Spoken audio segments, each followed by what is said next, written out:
We are back on the Rational Boomer podcast. Hopefully, your day is going well. It is Thursday. Had kind of an interesting day yesterday. Plenty of things to talk about. Before we get to that, I got some bad news for you. Normally on Thursdays, Old Soul would be with us, but she's not going to be here today. You're going to be stuck with just me. Old Soul contacted me yesterday and she said, I'm sorry, but I can't make it on the show this week. I got some shit. Now, she told me a few things, and I'm not going to go into details of what she's got going on because it really doesn't matter. But we'll miss Old Soul today. I'll do my best to try to get through it, and I'm sure Old Soul will be back next week. So that's the bad news. That's what we've got.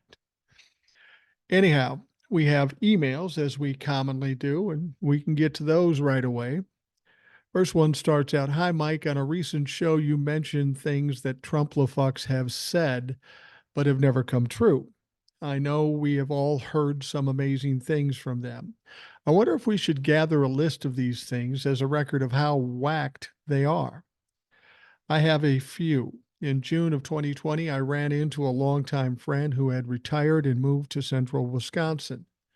As he spoke about current events, I realized the Kool-Aid must be extra strong there. I smiled and nodded as he told me. Number one, Trump would be regaining the White House in August of 2020. JFK Jr. would be his VP. Surprisingly, that one didn't work out.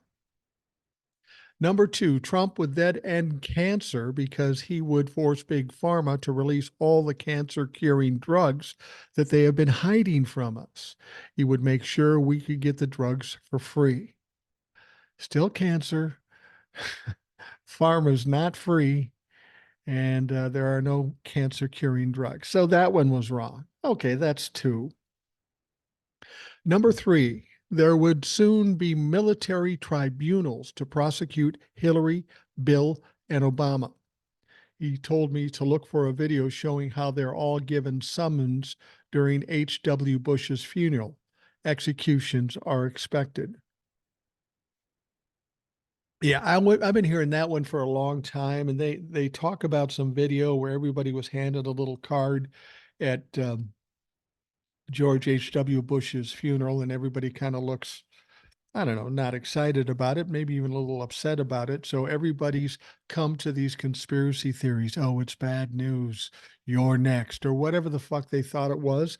But funny, since that time, nothing has come to pass. There are no tribunals. Bill and Hillary and Obama have not been tried, and no one's been executed. Big surprise. Number four, either the Biden, Hillary, or Bill that we see on TV are clones. Maybe all of them.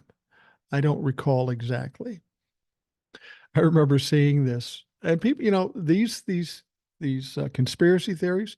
There are people even today still repeating these conspiracy theories. I can't tell you how many people have told me that's not really Joe Biden. That's Jim Carrey playing Joe Biden. Oh, yeah, that makes sense.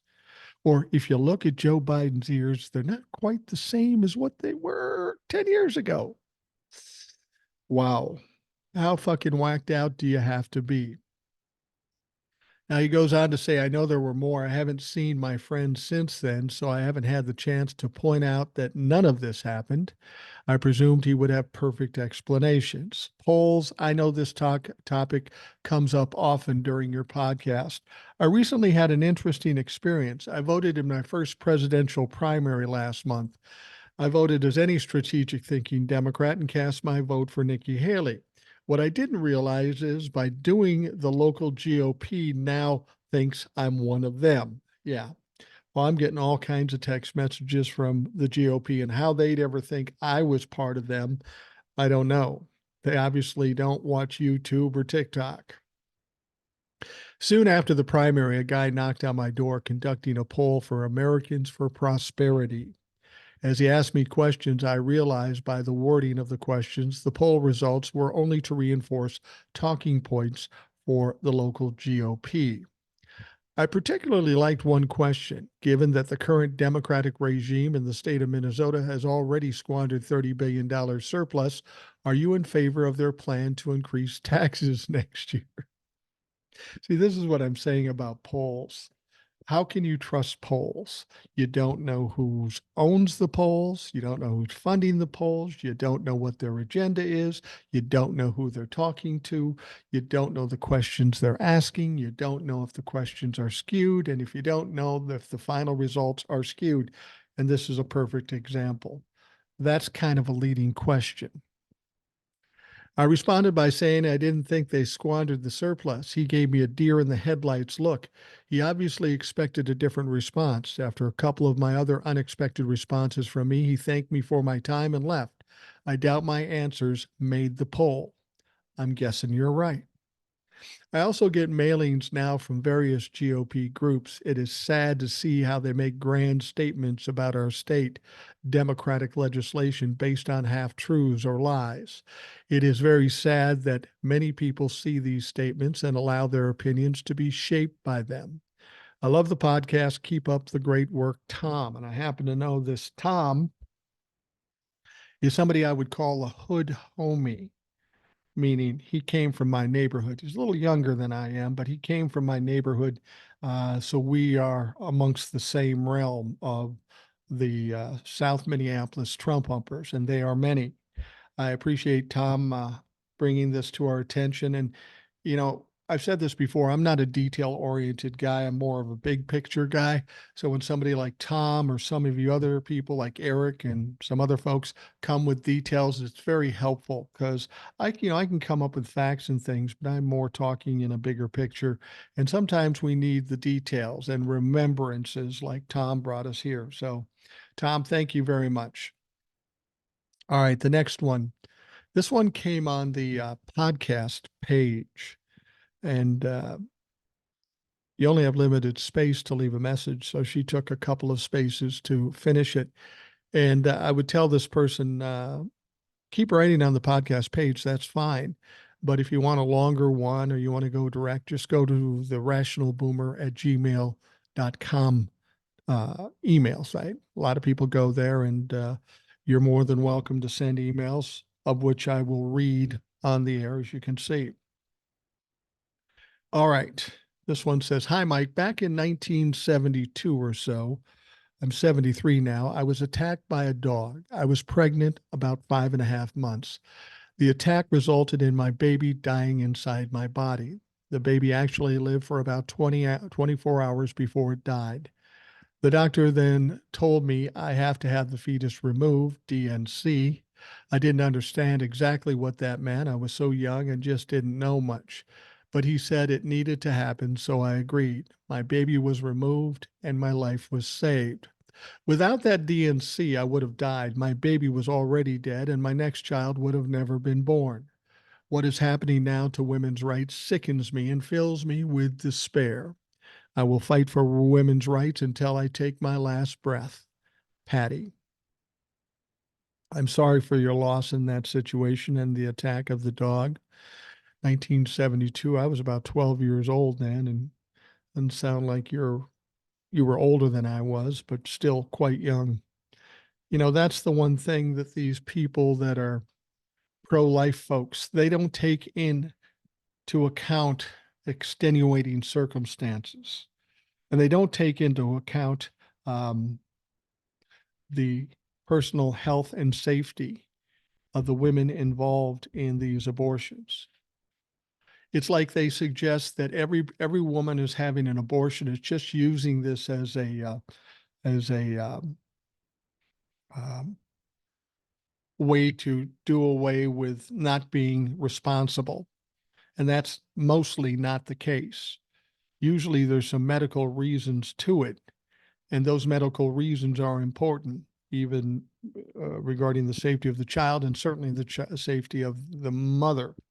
Of course, we had this draconian abortion thing the other day where Arizona went back to 1864 to take a law from the Civil War era, draconian as anything, and they put that out there. And the Supreme Court agreed to it, which basically bans all abortions, save for the times when women are in physical danger should they have this baby. That's caused a lot of problems for Republicans, for Donald Trump, And he kind of fucked up his position on that. We'll talk more about that in a little bit. All right, the next one says, "Hi, Boomer. I just read something that confused me. We discussed earlier about the election system in California where one candidate can't run for two seats at the same time. Vince Fong decided to run for Kevin McCarthy's old seat while still running to keep his seat in the state legislature. It's been going through the courts here because Secretary of State Weber tried to remove him from the McCarthy race as he'd registered to run to keep his current seat first. This morning, I read that both a state court and an appellate court have found that there is no state law saying he can't run for both at the same time. There is a special election runoff in May that he will be in for the McCarthy seat. His opponent will also be a Republican, so that seat will stay red. I don't know yet when he can be seated. There is no word at this time whether Secretary of State will take it any further. This ruling will likely cause much confusion because of Katie Porter and Barbara Lee. I'll keep an eye on it and let you know what I find." And that's signed Grandma Patty. She's written many times before. Thanks for that insight. Yeah, we've heard a lot of conflicting stories about that. It's kind of confusing, but of course it's politics. Um, and everything about politics is fucking confusing. Things are heating up a little bit in the abortion issue. As I said, we had Arizona come out and dig deep into the archives and bring out an abortion ban from 1864. This is causing a lot of backlash. Even Republicans are upset by this.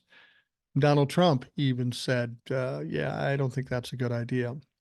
Donald Trump told reporters on Wednesday, now this is the interesting thing.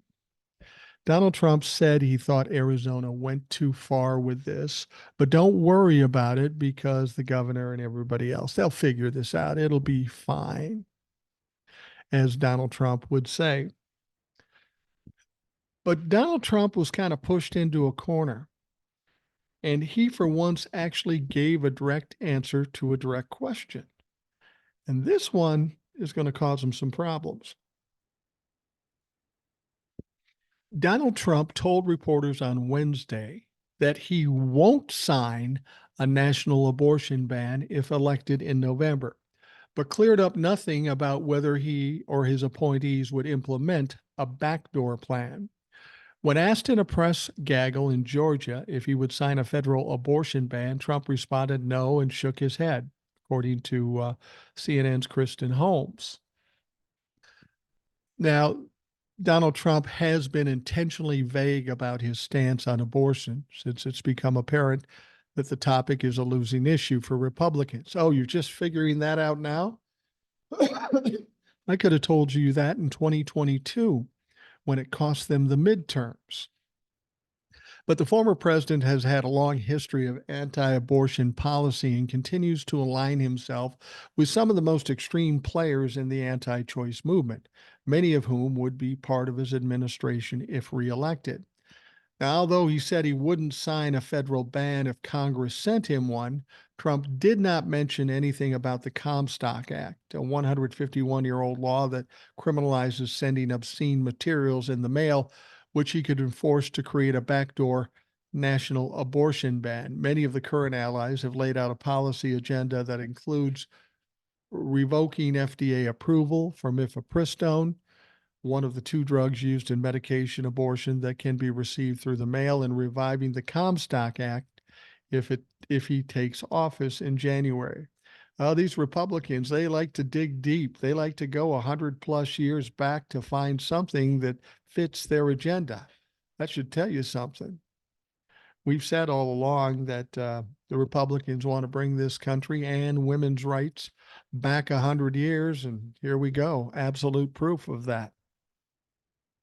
Now, earlier this week, the former president said in a statement that he was proud of his role in overturning Roe v. Wade, but he supports leaving abortion rights to the states. He also skillfully, I don't know if it was skillful, that he avoided the topic of national abortion ban in the statement, a move that was heavily criticized by abortion right advocates and opponents. There were previous reports that Trump was considering a national abortion ban around 15 to 16 weeks, in order to placate national anti-abortion organizations that he's aligned himself with.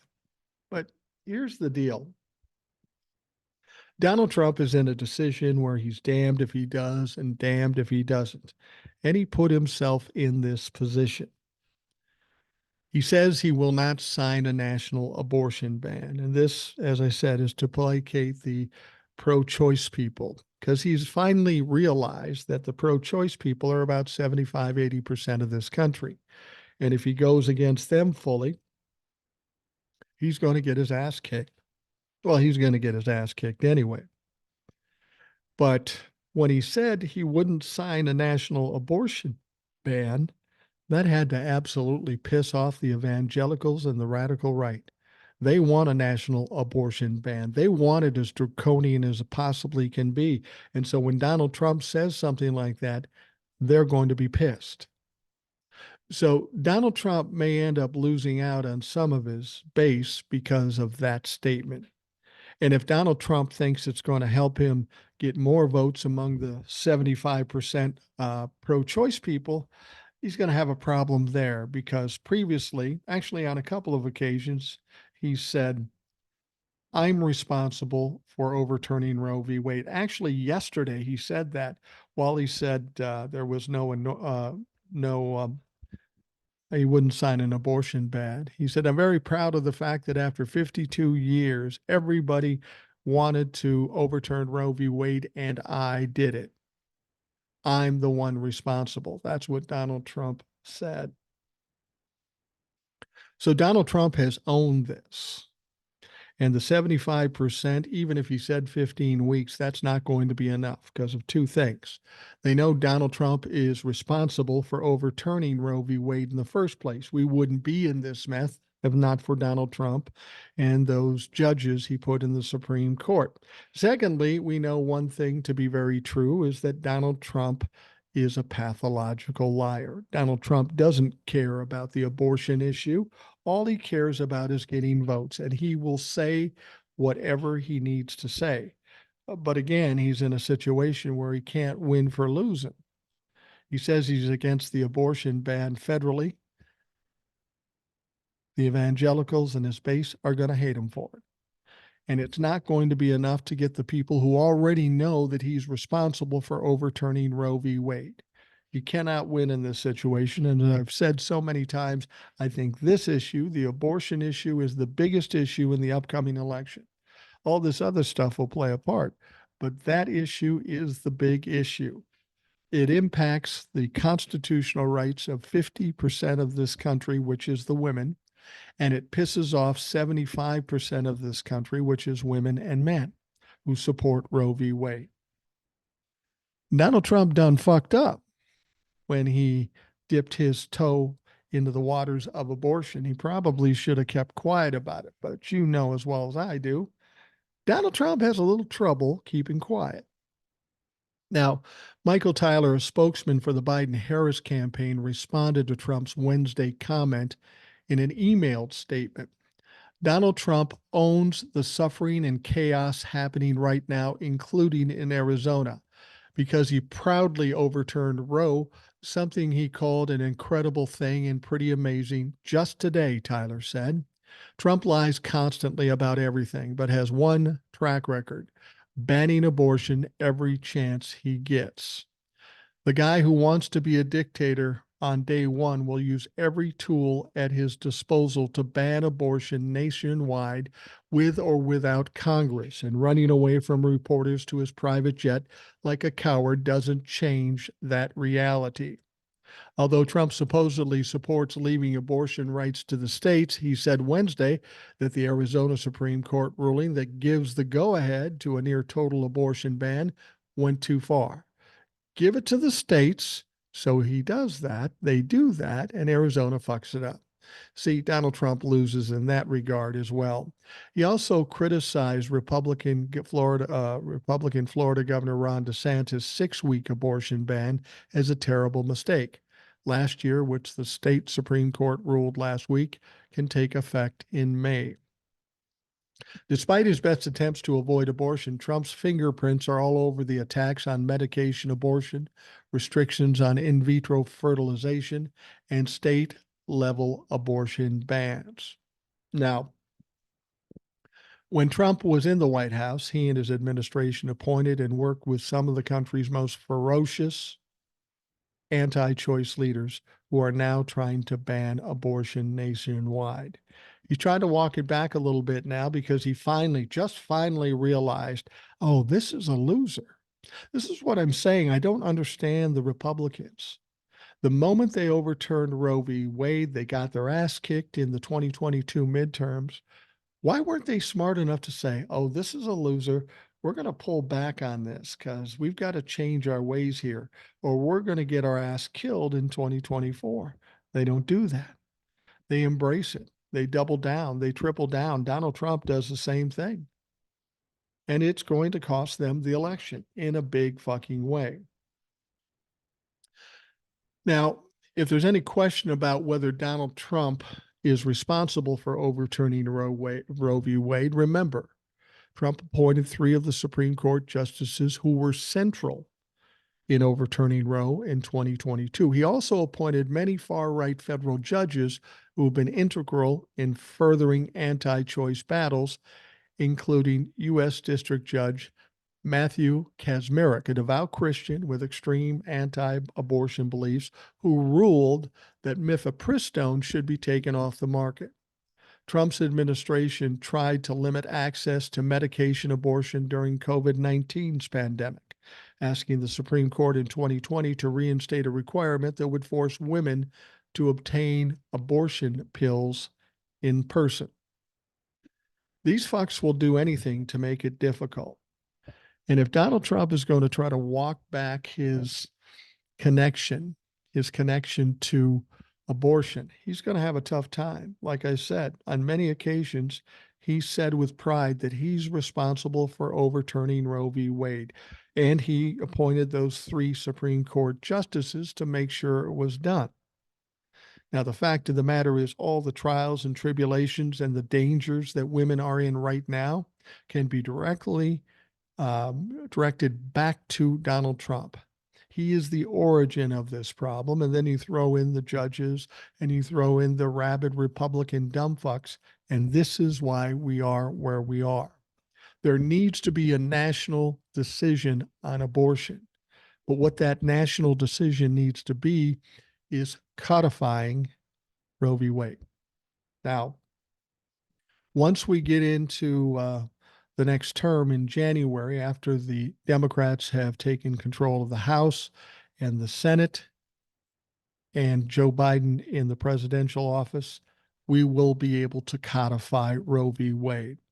And I'll guarantee you the Democrats won't fuck up again. Because make no mistake, the Democrats did fuck up. They've had opportunities in the past to codify Roe v. Wade. They've been in the position, they've had the power, and they didn't do it. They got lazy. They figured, oh, this will never happen. Well, surprise, motherfucker, it did happen. And you need to fix your mistake. Because while the Republicans and Donald Trump are responsible for overturning Roe v. Wade, the Democrats have a part because they didn't do their job and codify Roe v. Wade when they had the opportunity. All right. Rebellious House Republicans on Wednesday turned back an effort. This is an embarrassment for the Republicans. Turned back an effort to renew an anti-terror surveillance law that's been used in the past to spy on Americans, leaving its fate up in the air less than 10 days before it's set to expire. Now, there was a fight over the Foreign Intelligence Surveillance Act, FISA, and particularly the post-9/11 era spying provision, Section 702, was pitted both Republicans and Democrats worried about civil liberties against a similarly bipartisan group that sees the law as a crucial tool in the country's national security box or toolbox. Now, it was presumed the Republicans would vote for it, the Democrats would not. But 19 Republicans bucked party leaders and voted against allowing the renewal for the bill and amendments to be debated on the House floor, stalling its progress with a 193-228 vote. Well, why the fuck would they do that? That seems crazy. That's embarrassing. Now, the constitutional liberties of America have to come first. We don't bend the Constitution for anything, said Representative Bob Good. But why did this happen? Well, it seems hours before the vote, former President Donald Trump cheered the opposition on social media, calling on lawmakers to kill FISA. Wow. The Republicans didn't want that to happen, but Donald Trump came out of his ass saying you need to not pass this. And of course, like obedient dogs, some of them did, and it didn't pass. Now, what you have to understand, FISA authorizes surveillance programs against foreign individuals abroad. But in eavesdropping on those communication exchanges with U.S. citizens can also be captured, meaning critics say the program effectively allows backdoor searches of Americans' communications. Now, that's probably why the Democrats aren't for it. But this is all about the Republicans. This is exactly the kind of shit they want to do, but they couldn't even get that passed. And as I've told you before, the big problem with the Republicans, especially in the House, is they aren't unified. They're like two separate parties fighting against each other. Now, Tuesday's outcome was another defeat for Speaker of the House Mike Johnson, who attempted unsuccessfully to tread a thin line between competing FISA factions in his own conference. Remember Nancy Pelosi when she was Speaker of the House? She made a point to never bring anything to the floor for a vote unless she knows she was going to win. Apparently, Mike Johnson hasn't learned that trick because he's brought a few bills to the floor that didn't pass, and he was absolutely embarrassed.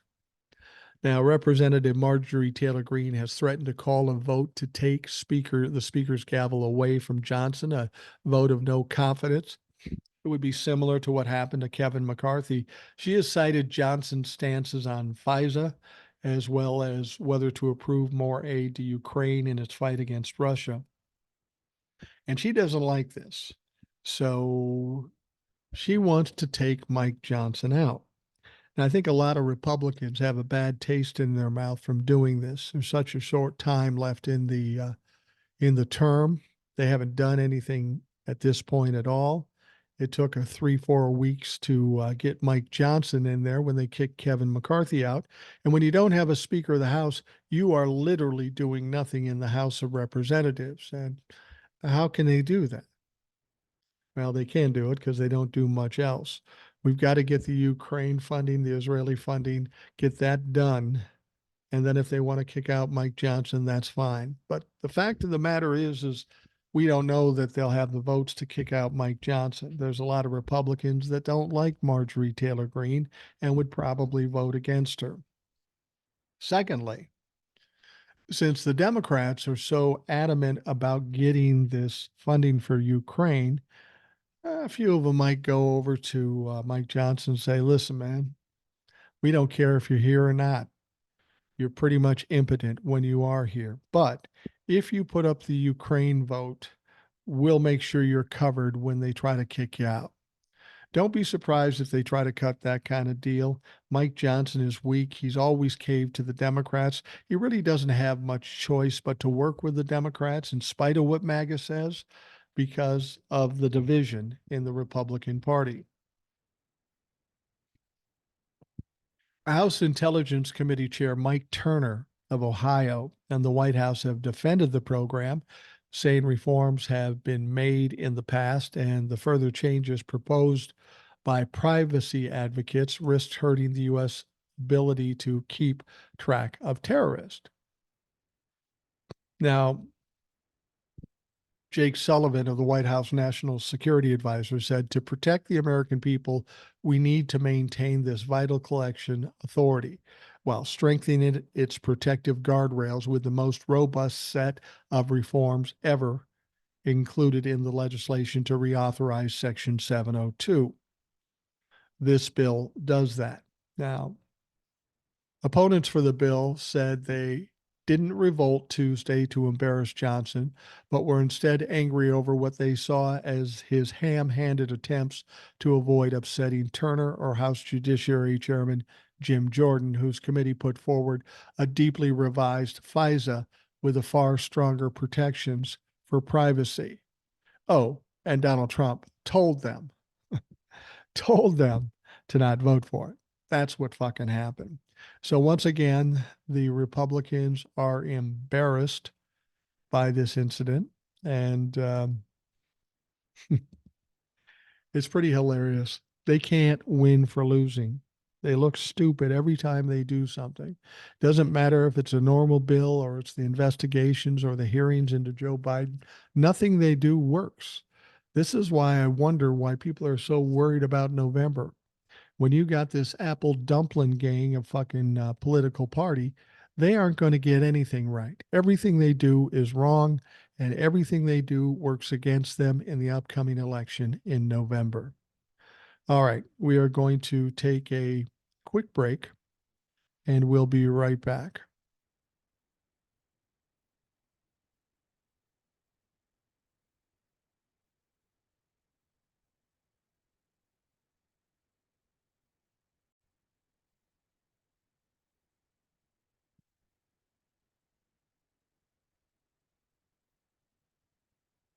Well, we're about 4 days from Donald Trump's criminal trial in the Manhattan District, Monday, April 15th. And Donnie's getting a little squirrely. Yeah, he's nervous. And I told you this week is going to get a little crazy. He's going to be wiggling around like a wiggle worm trying to get out of it. And Donald Trump has filed motions on 3 consecutive days to try to delay or dismiss the case. He did it on Monday. After about 3 hours, the appellate court said no. On Tuesday, he did it again, tried to get a change of venue and that sort of shit. And within minutes, the appellate judge came back and said, no, that's bullshit. That's frivolous. And yesterday, he did it for a third time. And he's just recanting some of the things he's already said. This guy's desperate. He doesn't really know what to do. This is an unusual situation for him. Donald Trump is finally experiencing some accountability. He's not able to bully his way out of it, bullshit his way out of it, or delay it, or buy his way out of it. Everything he's always done his entire life is no longer working, and he's freaking the fuck out. So Monday, Tuesday, Wednesday, he's filed motions to delay or dismiss each day. He'll probably have one today and one tomorrow and maybe even one Saturday and Sunday. He's going to try everything. Now, I think the lawyers would say to him, that's not going to work. But I'm sure Donald Trump is saying, I don't give a shit. Just do it. Just do it. Because he thinks at some point he's going to be pulled from the fire because he always has been. But what he doesn't understand is not this time.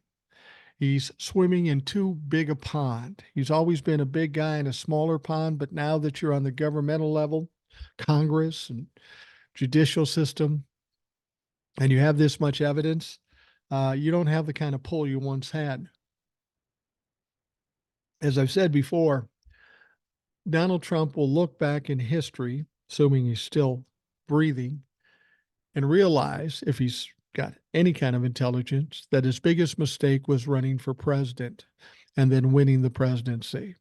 He could have lived his life under the radar, cheating, stealing, grifting, committing fraud, and nobody would have bothered him because they hadn't bothered him for decades. But once he rises to this level and becomes a political person, well, then all that shit changes. And now he's experiencing it and he doesn't know what to do with it. So Trump and his lawyers appeared in a New York appeals court yesterday to bring their third legal challenge to his upcoming criminal trial with the hush money and Stormy Daniels and the election interference and all that. Now, Trump's attorneys invoked a provision of the New York law known as Article 78, which allows litigants to seek relief from what they allege to be unlawful state or local government actions. The documents were filed under seal, but according to MSNBC, the challenge is related to immunity and other issues. By the DA's count, that's more than 10 attempts to adjourn his trial. 10 of them since this all started, 3 of them this week. And there will be more. And he'll continue to be denied.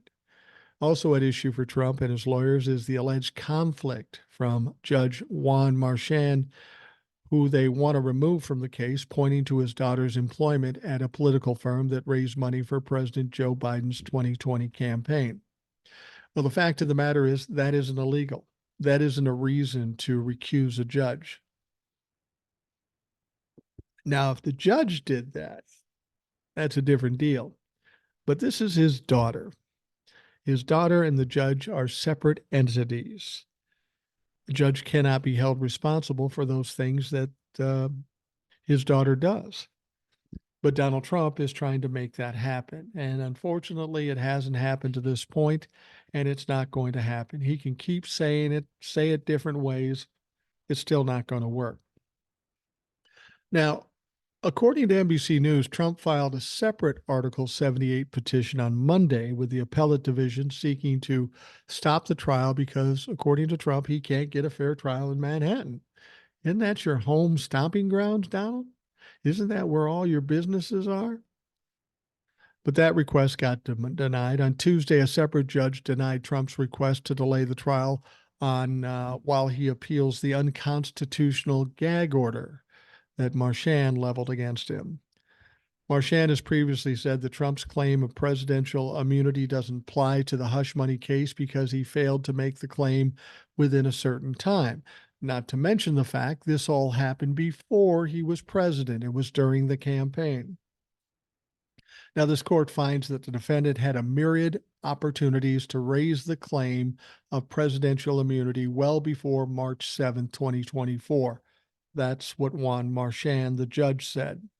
So you waited too long, Donnie. You tried to pull everything out, every stop out, and you just waited too long. But again, the fact of the matter is that all this happened before you were president. So how that applies to presidential immunity, I don't know. And the fact of the matter is that you don't even have presidential immunity. What's interesting, we've got a few things coming up. We've got the presidential immunity arguments being heard in the Supreme Court on April 25th. And a week from Monday, we have the hearing about Donald Trump's bond company, who is clearly illegitimate. So what could happen on that Monday when they do have the hearing and they find out that this company is not qualified to post a bond, Letitia James could essentially start seizing and liquidating properties. They could start doing that. That's possible. And then 1 week after that, they've got the arguments for the immunity case. And when they say he doesn't have immunity, and make no mistake, that's what the Supreme Court is going to do. They bought Donald Trump a lot of time, but they can't possibly give him immunity. There's just too much bullshit tied to that, and that could cause all kinds of problems. I mean, to be perfectly honest with you, if he gives him immunity, Donald or Joe Biden could say, let's put Donald Trump in jail. And let's take the Supreme Court, the Republicans in the Supreme Court, and just impeach those fuckers. Just get them out of there. We don't need to take it through Congress. They're fired. You think they want to do that? I don't think so. All right. I love this story. I've said so many times that Donald Trump has got to be the dumbest motherfucker I've ever seen. He's gone through so many lawyers, and now he's down to the bottom of the barrel. And they are some of the worst lawyers. We've seen how they've behaved in trials. They keep losing fucking trials. Part of the reason is they're stupid and incompetent. Part of the other reason is they take direction from Donald Trump, who has no legal acumen. and they do just whatever he says, no matter how embarrassing. Well, let's talk about embarrassing. Here's an absolutely hilarious, embarrassing thing that Donald Trump lawyers did and exposes them for their incompetence. Donald Trump's efforts to prepare for his New York hush money trial in just a few days, they had kind of a humiliating snag as his attorneys tried to subpoena former DA investigator Jeremy Rosenberg and accidentally brought in a different person with the same name. They subpoenaed the wrong motherfucker. They wanted the guy who was a former DA investigator Jeremy Rosenberg, but they sent a subpoena to the wrong address to another guy named Jeremy Rosenberg. Now, Jeremy Rosenberg, while he wasn't a DA, he was a smartass, and I like that in a guy. The excuse me. The bemused Rosenberg told Trump's legal team, I don't have any files for you. And he added, by the way, I'm keeping the $15 of the witness travel expenses. Commentators on X social media platform wasted no time burying the former president and his legal squad in mockery over the mistake. And this has got to be tough on Donald Trump. As I've told you before, he hates being embarrassed. And this is absolutely stupid. I only hire the finest, smartest people. Well, not as lawyers, you don't, because they don't even know how to subpoena the right motherfucker. In other legal news, Trump's lawyers are so incompetent that they subpoenaed the wrong guy, wrote attorney Chris Sigurdson. When he replied he had no record for them, they complained to the judge that his response was flippant and disrespectful. Again, they subpoenaed the wrong guy. Like Rick Wilson of the Lincoln Project said, he always hires the best people. The level of stupid with this fucking clown show, wrote the popular account Machine Pun Kelly. Trump has the greatest legal team and I will 100% get acquitted, wrote the account Logan Henderson. And Fluent Vulgarian said, so sharp, such morons. What a bunch of schmucks. That's absolutely true. They keep making these mistakes. They keep making these mistakes. Now, Alina Habba, or as I call her, Alibaba, she is Trump's lawyer. She was also Alan Weisselberg's lawyer. And Alan Weisselberg just recently fired her. And there's a couple of reasons for that. She's incompetent and worthless, and he's already pled guilty to perjury. Or he wants to get away from Donald Trump and maybe flip on Donald Trump. I'm starting to think he's still not ready to flip on Donald Trump. And frankly, after committing perjury in the Letitia James lawsuit, I don't know that he's a great candidate as a witness. But the good news is former Trump Organization CFO Alan Weisselberg Wednesday was sent back to Rikers Island facility that houses inmates with contagious diseases, city records show. You remember he spent about 100 days last time he was convicted of tax fraud, and now he's going back for perjury. Keep in mind, this is a guy in his mid 70s, old white guy who's wealthy, who's lived an easy life, got to do whatever he's wanted to do, committed fraud for Donald Trump for decades, even for his dad. He goes into Letitia James' lawsuit. He lies like a dumb fuck, and he gets sent back to Rikers Island. Now, this time on a 5-month sentence. Now, he probably won't be there the whole 5 months, but he's probably going to be there for more than 100 days like he was last time, because that was a 4-month sentence. But how much fun can it be for an old guy with a lot of money who's entitled to have to go sit in a cell in Rikers Island, of all things? Now, Weisselberg's new address at the West facility appeared on New York City's Correction Department website hours after he was sentenced following a guilty plea of 2 counts of felony perjury. The lockup at 16-06 Hazen Street in Queens houses inmates with contagious diseases as part of the Correction Department's Communicable Disease Unit, multiple city records show. Why would they send him there? I mean, here's a guy that's a little vulnerable to diseases being in his 70s, but that's where they sent him. Hopefully, he'll catch something. The West facility also includes single cell units separate from the ward, according to the department. It features in a recent New York One report about the detainees' report on conditions to Rikers Island Oversight Board. Virgil Carter reportedly said he was housed in the communicable disease unit for solitary confinement purposes. And I'm guessing Ellen Weisselberg will probably be isolated too. Jennifer Parrish of the Urban Justice Center told New York One detainees are locked in West facility units for up to 24 hours a day. That'll be fun for Alan, don't you think?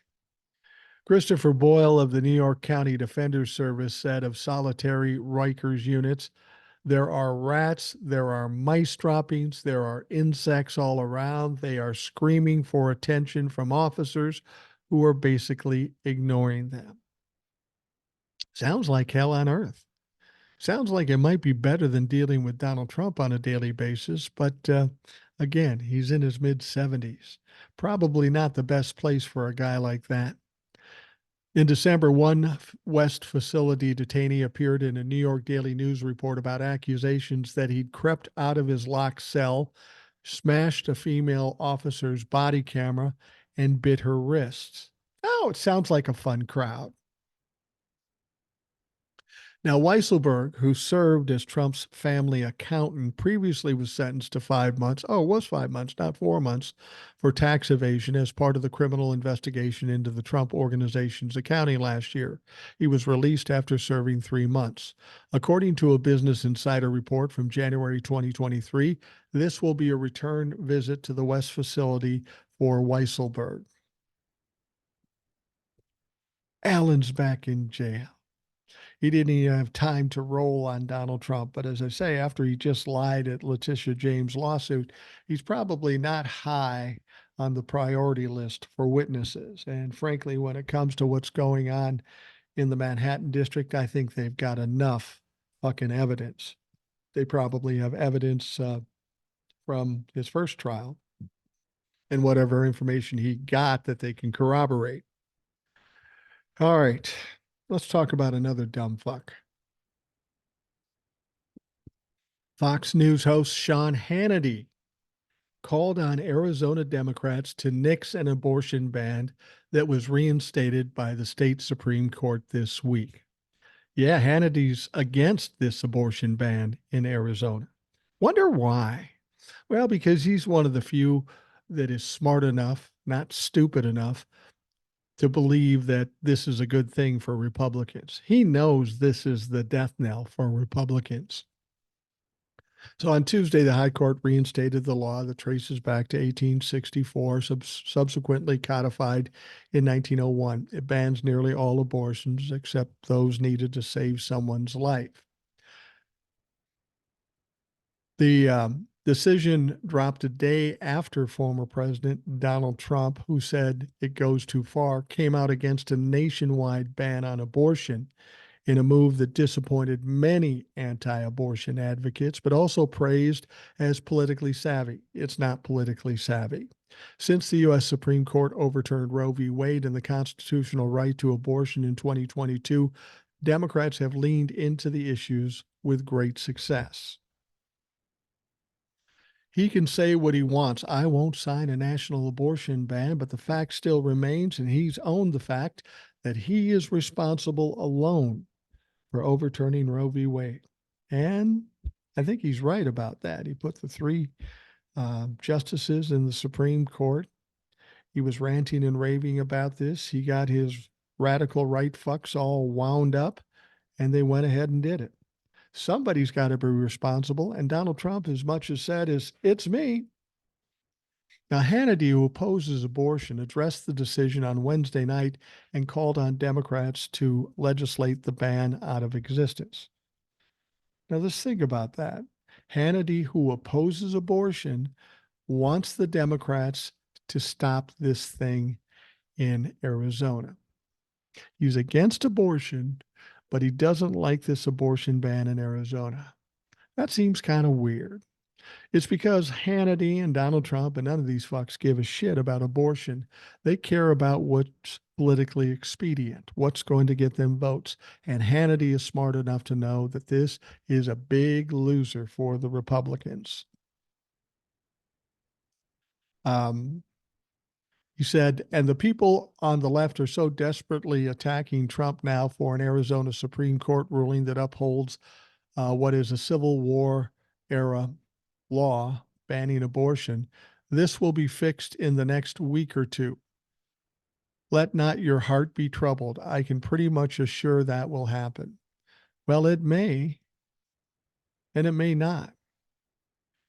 See, again, Hannity understands this is bad news for Donald Trump. All along the way, he says, I want to send it back to the states. Well, that's what we did in Arizona, and that's what they did to America. That's what they did to the women of Arizona. So maybe your idea of giving it back to the states, Donnie, is not such a good one. They're going to have a hard time extracting Donald Trump from this whole abortion issue because he is at the core. Trump opposes the law and this ruling. This is what Hannity said. And you know what? Arizona governor is a Democrat. The state's attorney general is a Democrat. The state legislature is almost evenly divided. If Democrats, you want to get rid of the law, well, you have a chance right now to get rid of it. And I would advise you to get rid of it. They would rather use it as a political tool ahead of November. See what I mean? They're against abortion, but they want the Democrats to put in the work. They're encouraging the Democrats to put in the work to get this canceled because they know it's going to fuck them over. Trouble is currently Republicans control each chamber of Arizona's legislatures by 2 seats. Democrats attempted to repeal the measure on Wednesday, but were blocked by Republicans. So Hannity can appeal to the Democrats all they want. But if their own people, the Republicans, aren't willing to give, well, you're stuck with it. And this is what I've said. Unfortunately, I think with regards to the abortion issue, it's going to be a fucked up mess until after the election in November. If we can get Democrats in power in the House and the Senate, and of course, Joe Biden in the Oval Office, then we can get this fucking thing codified and make it a national proclamation, a national law.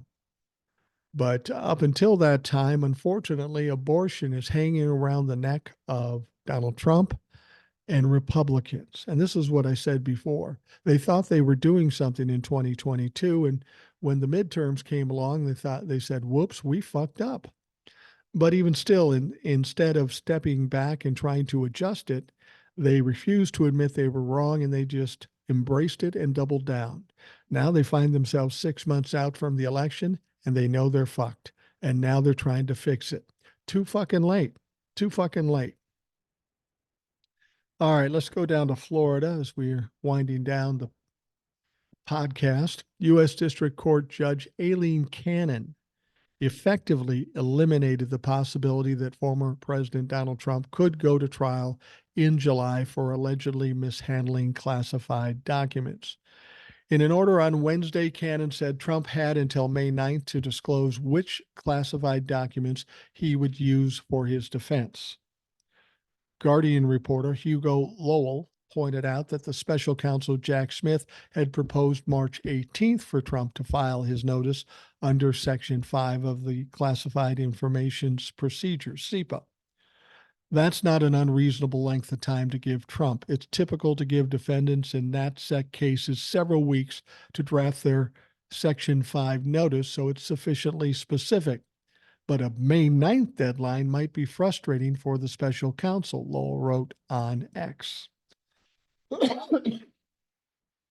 Special counsel proposed March 18th deadline for Trump to file his Section 5 notice in order to get to a July 2024 trial.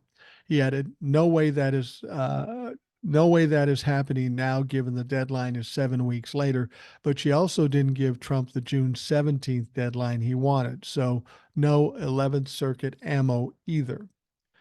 Trump faces 37 criminal charges related to the illegal retention of classified documents at his Mar-a-Lago home. The charges include violations of the Espionage Act, conspiracy to obstruct justice, and making false statements to investigators. The most serious among them are 31 counts under the Espionage Act. And Cannon has yet to set a date for the trial. Now, I'm going to say something here that will probably piss some people off. I don't care if the classified documents case happens before the election. The Manhattan case, when he gets convicted, may be sufficient enough to take him out of the mix, to crush him emotionally and even physically. We may not need that classified documents case to take him out. I mean, it will be devastating. It may be the most important case of all four cases. But imagine this.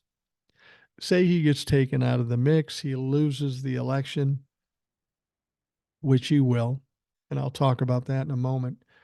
And then the classified documents case comes up after the election. That isn't such a bad deal if we've already neutralized and taken him out of the mix. Because whatever trials take place after the election, he now has no protection. He's not the president. He's not running for the presidency. By that time, the Republicans will have already walked away from him because he's worth nothing to them. They will have gotten wiped out, a blue wave in November. And at that point, they'll finally say, well, it looks like Donnie's done. He's cooked. He's toast. So we don't need him anymore. And if he goes into these trials, these very important trials after the election, he is absolutely fucked. He has no money. He has no power. He has no support, and he's fucking done. So, maybe it works out okay as long as we can take him out of the mix for November and it's Manhattan District or maybe one of the others. That's enough. We don't need all four to come to pass before the election. And in fact, if some of them come after the election, it might be even better because he will get fucking crushed after he's already been crushed. I wanted to bring something else up. There was some Gallup polls that came out. A lot of people were coming to my page saying, oh my God, did you see this? It's so scary. And these Gallup polls weren't really polls on who was going to be president. It was more about who's more popular, Donald Trump or Joe Biden. Okay. And these polls showed that Donald Trump might be more popular in certain circumstance, in certain circles than Joe Biden. Everybody freaked out. That's what I've always said. People live on fear and react out of emotions. And that's where your mistake is. You don't do that. I've always said polls aren't a thing. Polls are pointless. They're constantly wrong. They were wrong in 2022 when they said there was going to be a red wave. Still, people want to bet on these polls that they have some legitimacy. Let me explain to you some things we don't know about the polls. We don't know who owns them, what their agenda is. We don't know who they're questioning. We don't know the questions that are being asked. As you heard in the emails, these questions can be really one-sided or leading or even worse. We don't know the questions that are being asked. We don't know that the questions aren't skewed, and chances are they are. We're not sure that the end result, the final data, isn't skewed. They're frequently wrong. We don't know anything about how these polls are done, but still people will take them at their word and say, oh my God, this is terrible. So the question is, how do we determine the popularity of a candidate coming up to a presidential election? Well, polls are just smoke and mirrors. I've just pointed that out to you. We don't know anything about them. The only reason we give them any validity is because the media reports them as if they're something important or something that's true. But we know they are wrong frequently. If we could only have some hard data that would tell us who's more popular, Donald Trump or Joe Biden. Wait, there is a way. And I brought this up before. I'm going to bring it up one more time. I'm tired of people whining about fucking polls. How about fundraising? Now think about this. With fundraising, we have lists of people and their names who donated to a given candidate, right? It's real easy to figure out who did it and what they did.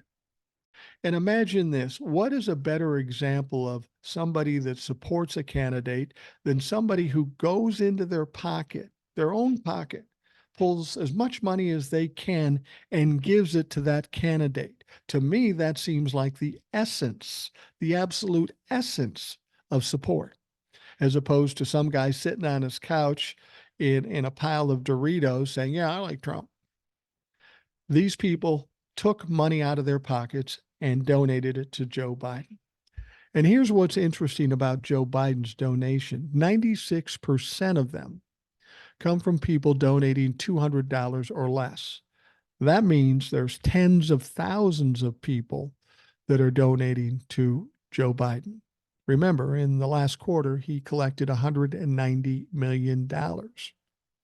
But if you really want to determine who's more popular using this hard data, this factual data that can be documented and proven, in the last quarter, Joe Biden raised twice as much as Donald Trump. Donald Trump is so shaken by that, he has to go out and lie that he got $50 million in a fundraiser that had 117 people in it. We find out later that nobody really gave money. It was all pledges, and those pledges will go away the moment he's convicted of a felony in the next couple of months.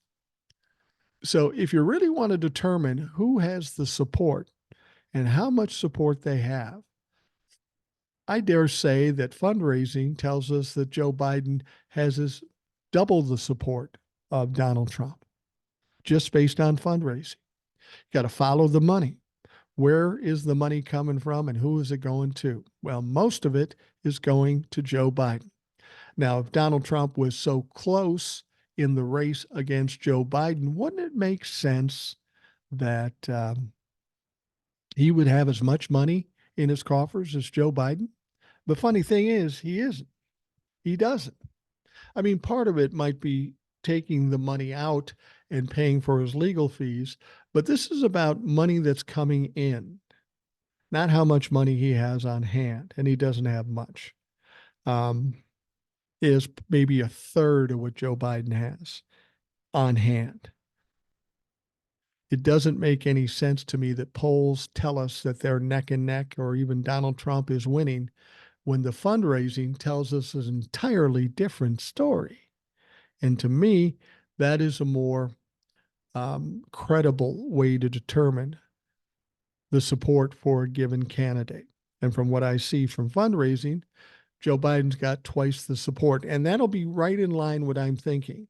Because I think if Donald Trump and Joe Biden are the candidates in November, Joe Biden's not only going to win, he's going to devastate Donald Trump. A lot of people won't agree with me, but I got to tell you what, when November comes along, and if it happens that way, I'm going to be a laughing, crowing motherfucker. I guarantee you that. All right, we are going to wrap up the Rational Boomer podcast. I want to thank you for taking the time out of your day to listen. I hope you have a great day, and we will talk to you again tomorrow.